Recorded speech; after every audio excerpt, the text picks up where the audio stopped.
Je déclare mon meublé, spécialiste de la fiscalité et de l'accompagnement des loueurs en meublé, a le plaisir de vous présenter Je découvre le monde du meublé, le podcast à destination de tous les loueurs en meublé. Que vous envisagiez de vous lancer dans l'aventure de la location meublée ou que vous soyez déjà fin connaisseur des avantages de cette activité, retrouvez-nous chaque semaine pour parler conseils, bons plans et suivre ensemble l'actualité de la location meublée. Bonjour à toutes et à tous et bienvenue dans ce nouvel épisode hors série du podcast Je découvre le monde du meublé, dans lequel nous allons nous pencher sur l'avenir du statut du bailleur privé à la suite de la chute du gouvernement du Premier ministre François Bayrou le 8 septembre. Le statut du bailleur privé est un nouveau statut fiscal qu'un rapport dirigé par le sénateur Marc-Philippe Daubresse et le député Michaël Cosson propose de créer. Ce rapport, qui a été rendu public le lundi 30 juin 2025, semblait avoir reçu un certain nombre de soutiens de plusieurs membres du gouvernement. En conséquence, il était probable qu'un certain nombre de ces préconisations se retrouvent dans le texte du projet de loi de finances 2026, mais la chute du Premier ministre et de son gouvernement rebat les cartes et jette un certain nombre de doutes sur l'avenir de ce statut. Pour rappel, un rapport parlementaire, comme celui sur le statut du bailleur privé, a pour but de réunir des informations par le biais d'auditions ou d'études par exemple, et de formuler des pistes de réflexion ainsi que des propositions en vue d'un éventuel changement dans la législation. Il ne s'agit donc pas d'une proposition de loi en tant que telle. Pour produire des effets, il faut donc qu'une proposition ou un projet de loi voie le jour. Dans notre cas, cela pourrait être à l'occasion du projet de loi de finances 2026. Mais avant de nous interroger sur le destin de ce rapport, passons en revue les 5 propositions qu'il contient, dans l'attente de savoir si certaines d'entre elles seront reprises. La première proposition vise à ouvrir le mécanisme de l'amortissement non plus seulement à la location meublée, mais aussi à la location vide pour les biens mis en location de longue durée. Cet amortissement, aujourd'hui calculé sur la base de la valeur des différents éléments et composants du bien, deviendrait forfaitaire avec des valeurs différentes entre les constructions nouvelles et l'ancien. Pour les constructions neuves, l'amortissement serait de 5% de la valeur du bien hors par terrain, soit 4% de la valeur totale sur 20 ans,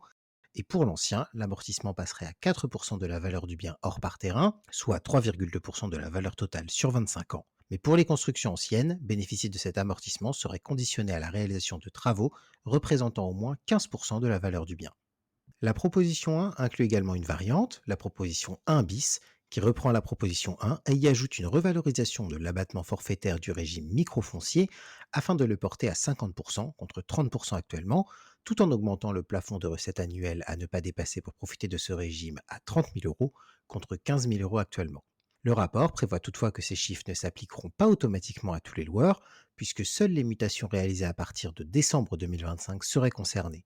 Ainsi, toutes les activités déjà en cours ne pourraient pas en bénéficier. La deuxième proposition s'inscrit sur le terrain de la lutte contre la hausse des prix de location et vise à récompenser plus particulièrement les bailleurs qui proposeraient un loyer inférieur au prix du marché. Pour ce relevant du régime réel foncier, il est prévu un bonus d'amortissement de 0,5, 1 ou 1,5% en faveur des contribuables si les loyers qu'ils appliquent correspondent aux loyers intermédiaires, sociaux ou très sociaux, selon les termes du dispositif Locavantage. Pour ce relevant du régime microfoncier, il est prévu un bonus d'abattement forfaitaire de 5, 10 ou 15% en faveur des contribuables, à nouveau en fonction du loyer appliqué. Troisième possibilité, certains bailleurs pourraient prétendre à une suppression de l'obligation de conventionnement avec l'ANAH dans le cadre d'un investissement avec travaux.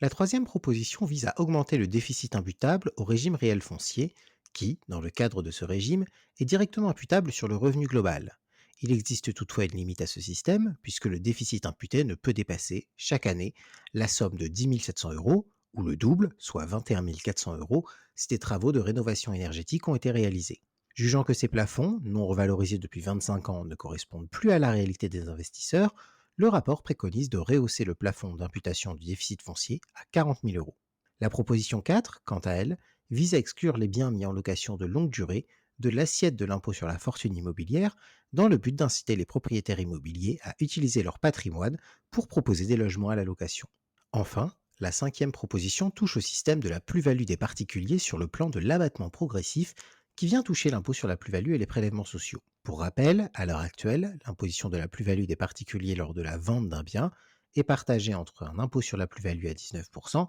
et les prélèvements sociaux à 17,2%. Toutefois, chaque année de détention écoulée au-delà de la cinquième Des abattements viennent amoindrir le montant de plus-value imposable à l'impôt sur la plus-value ainsi qu'aux prélèvements sociaux, permettant d'obtenir une exonération d'impôt sur la plus-value au bout de 22 ans et une exonération des prélèvements sociaux au bout de 30 ans. Le rapport propose donc, par souci de cohérence avec ses autres préconisations, de ramener la durée de détention permettant une exonération totale d'imposition sur la plus-value, qu'il s'agisse de l'impôt sur la plus-value ou des prélèvements sociaux, à 20 ans.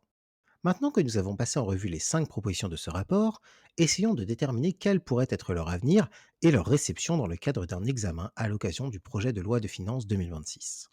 De manière générale, 2 points sont tout d'abord à souligner. Le premier est la couleur politique de ce rapport, qui semble plutôt marqué au centre et à droite, dirigé par un membre du parti Les Républicains et un du parti Les Démocrates. Bien qu'un rapport ne puisse être directement relié à un parti politique, il reste important de souligner qu'un rapport trop marqué d'une couleur politique pourrait bien évidemment rencontrer de vives oppositions dans l'autre moitié de l'hémicycle, ce qui pourrait par exemple être le cas ici, avec une majorité plutôt marquée à gauche au sein de l'Assemblée nationale. Le second point est la question du coût de ces mesures pour le budget de l'État. En effet, si la perspective d'encourager fiscalement la location peut sembler une bonne option, le seul coût de la première proposition représente plusieurs milliards d'euros, à l'heure où l'État recherche activement plus de 44 milliards d'euros en envisageant de les prélever sur des secteurs clés. Selon les rapporteurs, ce coût doit être absorbé par les recettes générées par la construction de nouveaux logements, favorisés par ce rapport. Aujourd'hui, des débats existent toutefois sur les estimations réalisées et l'impact disposition de ce rapport sur les finances publiques sera bien évidemment au cœur des débats selon les propositions qui pourraient être retenues. De manière plus particulière, chacune des propositions de ce rapport n'est pas non plus exemple de certaines critiques. Ainsi, la première proposition, outre son coût, risque de se voir opposer la déprofessionnalisation du traitement fiscal de la location, qu'elle soit vide ou meublée, au régime réel. Or, ce fonctionnement ouvrirait la porte à de nombreuses erreurs de déclaration, autant préjudiciables à l'administration fiscale qu'aux contribuables en cas de contrôle a posteriori. De plus, la différence faite entre les constructions neuves et les anciennes, qui devraient réaliser des travaux importants pour bénéficier de l'amortissement, risque d'être remise en cause. La troisième proposition, quant à elle, pourrait se voir opposer un effet contre-productif pour l'allègement de la fiscalité des contribuables. En effet, l'augmentation du plafond du déficit foncier pourrait conduire les contribuables à consommer tout le déficit acquis, généralement au moment de l'achat du bien, sur seulement 1 ou 2 années, et ensuite subir une imposition plus importante les années suivantes, ce qui, sur le long terme, aurait pour effet de devoir supporter davantage d'impôts que selon le régime actuel.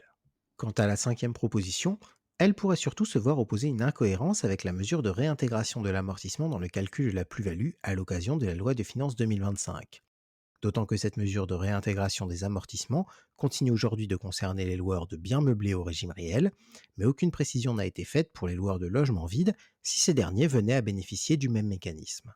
Dans le sens de cette dernière remarque, ce rapport est teinté d'un déséquilibre important entre location vide et meublée, la première bénéficiant davantage de propositions que la seconde. Or, ce déséquilibre ne manquera pas d'être souligné lors d'un éventuel examen de ce rapport, notamment puisqu'il risque de fragiliser le secteur de la location meublée en faveur de la location vide et ainsi de vulnérabiliser davantage des publics pour lesquels les enjeux d'hébergement sont déjà sur la table, qu'il s'agisse de personnes âgées ou, à plus forte raison, des étudiants.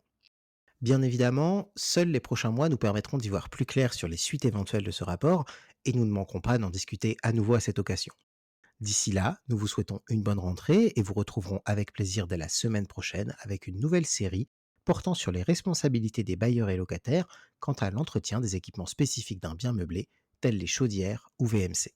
Si vous avez aimé notre podcast, faites-le nous savoir et n'hésitez pas à vous rendre sur notre site internet, à nous suivre sur les réseaux sociaux ou encore à nous contacter directement par téléphone ou par mail à l'adresse contact@jedéclaremonmeublé.com.